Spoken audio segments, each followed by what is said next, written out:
As you see up on the screen, we are beginning our next month of themes. Last month was Love is in the Air. This month we're calling it Bridge to Financial Freedom. And we're going to be talking about a very important subject this month, and that's the subject of stewardship. And of course, stewardship is a word that if you want to look at a definition of it, you can look on the inside of the journey. I've got an article there about stewardship. Stewardship was something that was primarily religious for many, many years. But over the last 30 to 40 years, stewardship's become a word that we use, especially in regards to the environment, in regards to what's going on with natural resources. When the oil spill down occurred in the Gulf, there was a lot of talk about the stewardship of the Gulf of Mexico, and so it's become a word that's used outside of churches a lot now, but it's a word that also is very important for those of us who are Christians. And in particular, today we're going to be talking about what it's like to see through God's eyes. Now, I'm going to ask Diane and them to get us a video ready that we'll see here in just a moment. But before we see this video, let me remind you that you can go to our website, northsidenashville.com, and you'll find all of our sermons. They're now on YouTube, and you'll find a link there that'll take you to each week's lesson. If you want to watch it again, if you'd like to recommend it to someone, you can do that. Number two, you can also notice that we have references to other works that you can watch. Several books are listed there each month. One in particular, let me mention, on the subject of stewardship. The author's name is Ben Witherington. Ben Witherington. And he's written a book called Jesus and Money. And if you want to read something that will challenge the way you look at finances, that's a very wonderful book that will do that. So go to our website. Again, you can watch the video of the lesson, or you can also see books that we recommend to do follow-up study. Let me set the stage for you, what's going on. There was a movie that came out in 2004 called National Treasure. And it's a movie starring Nicolas Cage. Pause it right there. Thanks, Diane. Pause it right there. It's a movie starring Nicolas Cage. And Nicolas Cage plays the role of Benjamin Franklin Gates. Benjamin Franklin Gates is a historian and a treasure hunter. And his family has been searching for what's called the National Treasure, which is basically a collection of all the treasures of all time put together in one place. And Ben is convinced that this treasure is real and that he can locate it. His journey has led him to believe that it is somehow encoded on the back of the original Declaration of Independence. And so what he's done is he has stolen the Declaration of Independence. He and a couple of partners have gone to Independence Hall in Philadelphia in hopes of discovering where this treasure is located. So let's watch the video together. I found this. Some kind of ocular device.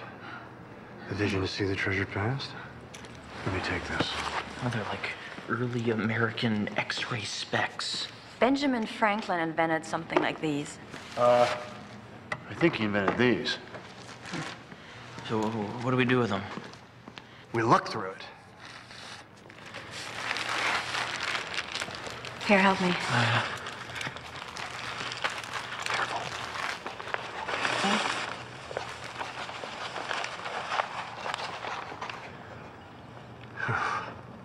What? It's just that the last time this was here, it was being signed. Ben, there's another tour coming. Turn it over. Careful. Spectacles.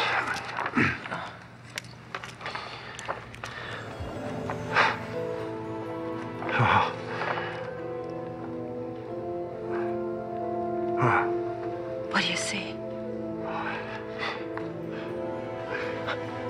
What is it? Is it a treasure map? It says here at the wall.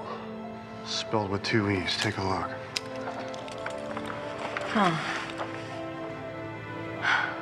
Wow.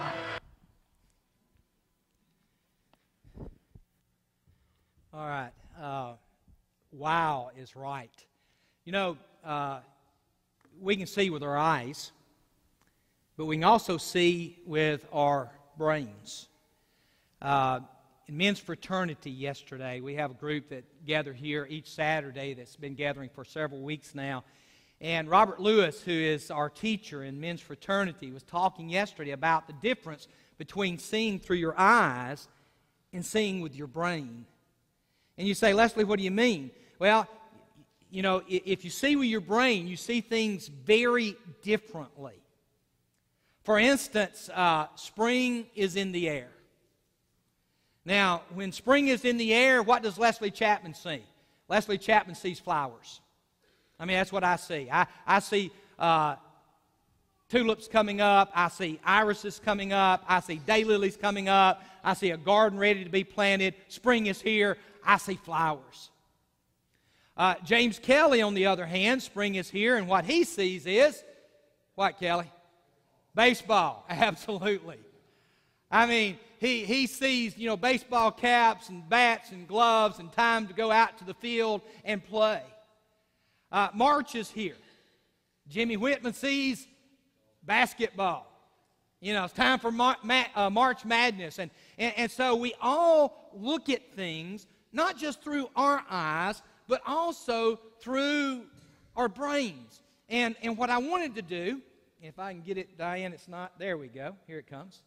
What I want us to do is to try and look at the world, the whole world, from a different viewpoint. Not just through our eyes, but through the eyes of God. Now, the first thing you need to understand is there's a lot of people who would tell you that if you look at it through God's eyes, that what God's telling you is that He wants you to be healthy and wealthy and wise. The book you see up here, for instance, God's Formula for Success and Prosperity, is a book written back in the 60s by Oral Roberts. And Oral Roberts would have you to believe that this life is all about enjoying wealth and health and everything good because that's what God wants for you. In fact, several years ago, a little book came out called The Prayer of Jabez. And it's based on a passage in 1 Chronicles in the midst of a long genealogy. And basically, look at the text. The text says, Jabez cried out to the God of Israel, "Oh, that you would bless me and enlarge my territory. Let your hand be with me and keep me from harm so that I will be free from pain." And God granted his request. And all at once, here was a little book that took America by storm that said, you know what? If you'll pray this prayer, the prayer of Jabez, if you'll pray it every day, then God will do that. He will bless you with health, and He will bless you with wealth. And those who have tried it, oh, you ought to look at their lives. And so there's a lot of people who would have you convinced that, you know what, if you see the world through God's eyes, it's about being healthy and wealthy and enjoying life. I'm not so sure that's what this verse or many others that are oftentimes quoted really are talking about. But before we turn our back on the health and wealth gospel of a lot of preachers out there, we need to understand that there's another health and wealth gospel out there. And this one, while we may not buy into this one, I think we buy into the next one. You see, it's the health and wealth gospel preached by the United States of America. It's a health and wealth that's based in the Constitution. It's a health and wealth that says, you know what? You were created and endowed with by your Creator with, certain inalienable rights. And among them is the pursuit of happiness.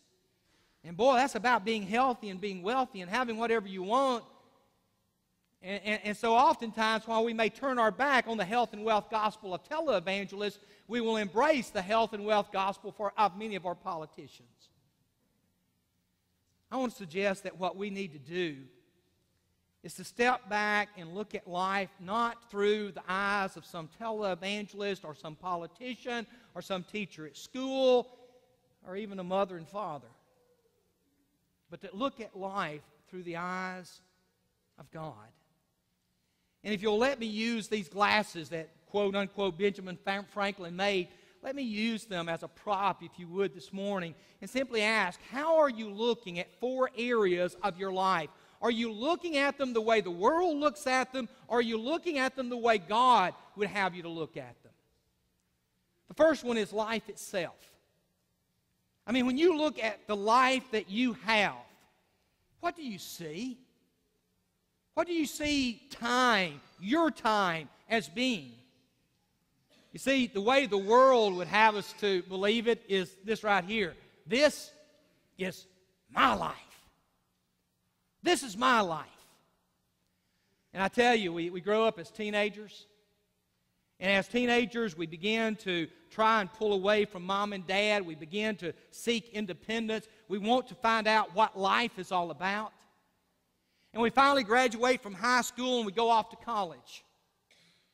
And if we don't go off to college, we go off maybe and get a job. And what happens when we leave home is for the first time, we have to ask ourselves a very important question. What is your life all about?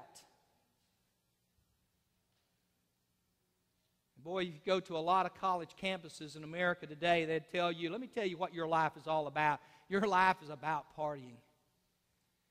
Your life is about fun. Your life is about getting drunk. Your life is about, having sex with anyone you want to have sex with. Let me tell you what your life is all about. And that's what they preach out there in the world. And I tell young people oftentimes when they go off to college or they leave home, whether it's college or not, listen, you're going to be forced now to ask a question, because if you've gone to church all of your life, now you've got to ask, is this faith that I thought I believed in, is it really mine? Do I really believe in it? And do I see life through God's eyes instead of through the world's eyes? The book of Ecclesiastes is written to address that very issue. I mean, you get to the end of the book of Ecclesiastes, and the wise man is saying, listen, can I give you a word of advice from an old man? And notice how he says this. He says, remembering. And then he uses a lot of images that are supposed to be images of age. All right? He says, remembering before the silver cord is severed, or the golden bowl is broken. His point simply being is, if you got a silver cord that you're using, and you use it, and you use it, and you use it, and you use it, guess what eventually happens to it? You break it. Or you got that special bowl that your mother gave you when you got married, but you want to use it, so you use it every day of every week. Guess what eventually is going to happen to it? You're going to break it. June and I have a set of dishes. Well, let me rephrase that. June and I have some dishes. They used to be a set of dishes. But now they're simply remnants of what it was like when we first got married. Why? Because we've used them, and as we've used them, they've broken. That's the point he's making. Before the pitcher is shattered at the spring, before the wheel is broken at the well. And then he says this, and before the dust returns to the ground it came from, and the spirit, our spirit, my spirit, your spirit, returns to God. The wise man says, God's the one who gave it. And God is the one who owns it. And it will return to Him. And so the psalmist in Psalm 90 says, Lord, teach us to number our days aright. In other words, teach us to look at our life and to live our life in a way that says, you know what? God would have me to live this way. The world's pulling me this way. But God says, live this way. Have you ever taken one of those health assessments on the internet that determines how old you're supposed to be? Have y'all ever done that? You go in there and you punch in how old you are, what your weight is, what your average blood pressure is, do you have high cholesterol, do you exercise, do you eat at McDonald's on a regular? You punch in all this information, and then you hit calculate, and then it'll come back and says, according to what you've provided us, you are 102 years old. I'm serious. My brother, I was talking to him the other day, and my brother is just turned 47 years old. And he said, you ever done one of those? And I said, yeah. He said, I just completed one. I said, how good was it? He said, I was 47 and a half years old. I said, little brother, you better straighten up. You're already 6 months older than you thought you were. You know, I mean, we can do that. I wondered if God had one of those, and if we were able to punch in the information about our lives, how old God would say we are, where we are in our breath of our lifetime. Can I ask you a question? Do you see life and time itself as a gift from God, or do you see it as something that's yours that you will do as you please with? See, that leads us to the second one. The second one is the talents that we have. And once again, we go off to college, and college is intended to basically ask the question, what are you good at? And so students go and they declare majors, and sometimes they declare majors again, and then they declare majors again. I remember when Rob went off to Tennessee Tech, he was going to be an engineer. And so he signed up for all these engineering classes, and he even had a scholarship, engineering scholarship. And then he calls me and June up, and he says, listen, I've decided I don't want to be an engineer. And we said, okay, what are you going to be? He said, I'm going to be a business major. And I said, great, you're going to be a business major. And so he declared as a business major. And then by 6 months, he called us up, and he said, I'm changing my major again. And I said, all right, son, now what do you want to do? And he said, well, I'm thinking about ministry. I said, Tech doesn't have a strong ministry program. He said, I know it. What should I do? I said, why don't you get an education degree? Education's always good. He said, that's what I'll do. So he got an education degree. And so our oldest son started in engineering, went to business, went to education, and then he works with computers. There you go. That's the way life is. I mean, where do I use my talents in life? And I love the story in Exodus of Moses in the burning bush, of where God had basically protected Moses. Moses had been reared as a son of Pharaoh. I mean, he had been educated in all the ways of the Egyptians, and yet as he got older, he was told that, you know what, you're really not Egyptian, you're really Israelite. And at that time, the difference between the Egyptians and the Israelites was the difference between daylight and dark. Egyptians were free, Israelites were slaves. And so God calls Moses and says, listen, I need you to go back into Egypt and to deliver my people. And Moses says, no. Lord, I can't do it. And one of the excuses he used was, Lord, I'm not a good speaker at all. And God responds to him, who gave man his mouth? Who makes him deaf or mute? Who gives him sight or makes him blind?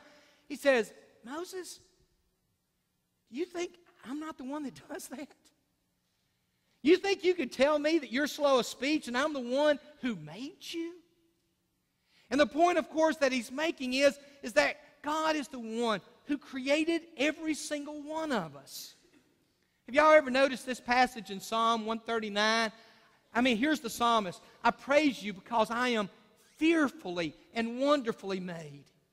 Your works are wonderful. I know that full well. My frame was not hidden from you when I was made in the secret place, when I was woven together in the depths of the earth. Your eyes saw my unformed body. And I don't mean this last part to be about predestination, because I don't think that's what the psalmist is saying. But I think what he is saying is that God looks at every single solitary one of us, and he says, I created you, and I love you, and I made you for a purpose. Look at that last phrase. All the days ordained for me were written in your book before one of them came to be. I don't think the psalmist is saying God had predestined every single step he ever made. I don't believe that at all. I think instead he's saying, I created you and I gave you gifts and talents, and I know what you're good at, and I created you for a purpose. Will you seek that purpose through me? Which leads us then to the third area, which is the families that he gives us. And boy, God blesses us with marriages, and God blesses us with children. And how many of us haven't experienced this?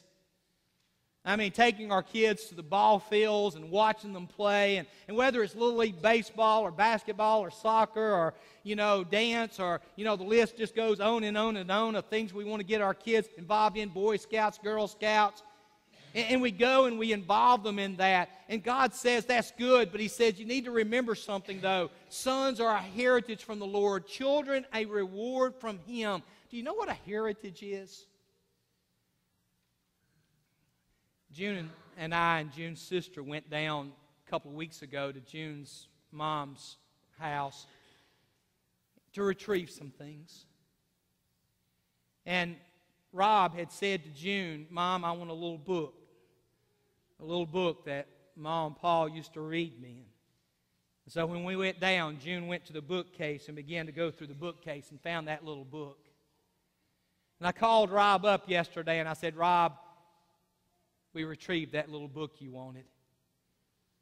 And he said, "Thanks, Dad." I said, "It'll be $187.22. He said, "How'd you figure that?" And I said, "That's how much gasoline we spent to go down there and get it and come back. I mean, gas is high right now." Now, it's a heritage. What does that mean? It's a gift. But it's a gift that we hope that is passed down to the next generation and the next generation. You know, Hannah, when in 1 Samuel chapter 1, she makes a vow to God. And how I wish every parent would make a vow to God like this when they have a child. Notice what she says, "O Lord Almighty, if you'll only look upon your servant's misery, remember me and not forget your servant, but give her a son, then I'll give him to the Lord for all the days of his life." And of course, that's why the book's called 1 Samuel, because this little boy that was given to her was named Samuel. And when he got up old enough that he could be on his own in the sense of someone taking care of him and Mom not needing to be there, she took him to the tabernacle where Eli was the high priest. And she said, "I promised God this child, and I'm giving him back to God." Now, my one request is, I know some of your parents are thinking, in the morning, we're going to drive to Northside, and we're going to finally get rid of that little child. Okay, that's not what I'm talking about, okay? I'm talking about giving God back godly offspring, is what Malachi calls them. Has not the Lord made them one, talking about husbands and wives? In flesh and spirit they're His, and why one? Because He was seeking godly offspring. Greatest gift that any of us could give our kids is Jesus Christ. Modeled before them, taught to them, and hopefully eventually embraced by them. You know, who's your children? Do you think they belong to you? Or are you giving them back to God? And that leads us to the last one, which is our possessions. That's what we're going to be talking about the rest of this month. But you know, when we think of possessions, so many people are like this. I love this picture. Isn't that like so many Americans today? It's mine, mine, it's all mine. You know, and we think that the world was created for us, and God says that's not the way it is at all. In fact, God says, "Can I tell you whose it really is? Every animal of the forest is mine, not ours, it's God's. The cattle on 1,000 hills. I know every bird in the mountains. And the creatures of the field, they belong to me." And you say, "But God, I mean, we live among all of these things, but it belongs to you?" And He says, "Yes. You need to understand that I've given it to you as stewards." Thus, the concept of stewardship. And yet, so many of us, and you'll see on the front of your journey, I've got this parable of Jesus. And it was a parable that was told in response to an argument about money. I mean, two brothers who were arguing over an inheritance. And Jesus said, "Can I tell you a story?" And you'll notice I've left blanks on your sheet, and I've left those blanks for a reason, because you'll notice up here, every place is underlined. It's where one of those blanks are. And the reason I did that is, and you see it, the ground of a certain man produced a good crop. He thought to himself, "What shall I do? I have no place to store my crops."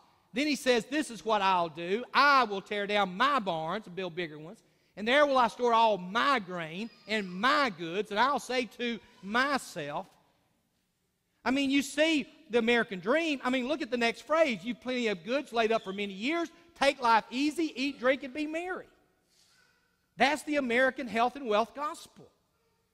And yet, when you look at that and notice all of those different words that Jesus uses, He's not using them in a positive way. I, I'll, my, myself.